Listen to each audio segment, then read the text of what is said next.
Ce petit sac n'est pas doublé. Cependant, il a quand même un fond, sinon c'est un peu embêtant. Afin qu'il soit bien costaud,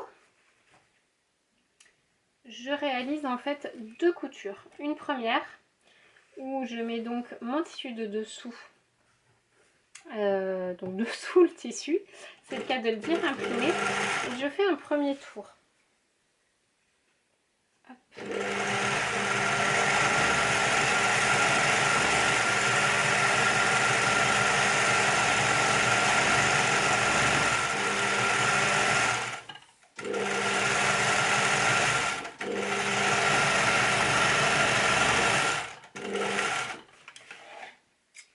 Voilà, je vais enlever un petit peu le surplus de couture pour le rendre assez fin. Alors j'ai décidé, le tissu de dessus c'est un coton qui est imprimé. Donc rien de forcément réutilisé là-dedans. Mais cette partie-là est la partie vraiment fun, on va dire, du sac quand même, avec les thèmes des imprimés, donc qui sont tous différents. Pour le lancement, il y aura 8 imprimés différents, si je ne me trompe pas. Mais par contre, j'ai décidé de faire la partie donc dessous de ce petit sac, de ce rabat, dans un tissu encore une fois récupéré, qui a déjà vécu plein de choses et qui pour le coup peut être porteur de plein d'histoires. Ce tissu blanc, il s'agit de coton. Alors pour certains, ça sera peut-être du coton mélangé avec du lin.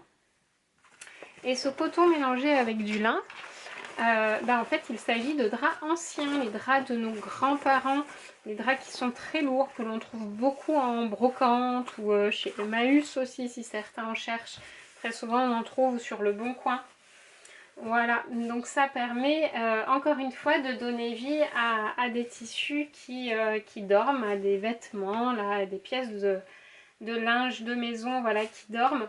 Encore une fois pour les valoriser et pour ne pas tout acheter en neuf. Voilà, il y a des choses qui sont un petit peu obligées, comme ces impressions de tissu sympathiques pour le devant du rabat.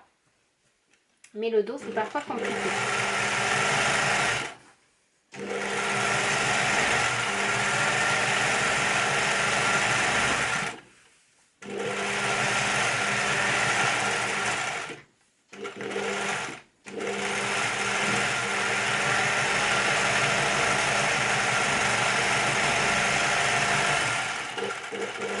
Voilà, comme vous avez vu, c'est le deuxième tour que je fais. Ce coup-ci, mon motif est à l'intérieur. C'est ce qu'on appelle une couture anglaise. Ne me demandez pas pourquoi elle est anglaise. J'avoue que j'ai jamais cherché. Mais si l'une d'entre vous trouve la réponse, merci. Voilà, encore une fois, on monte tout sur l'envers et après on retourne.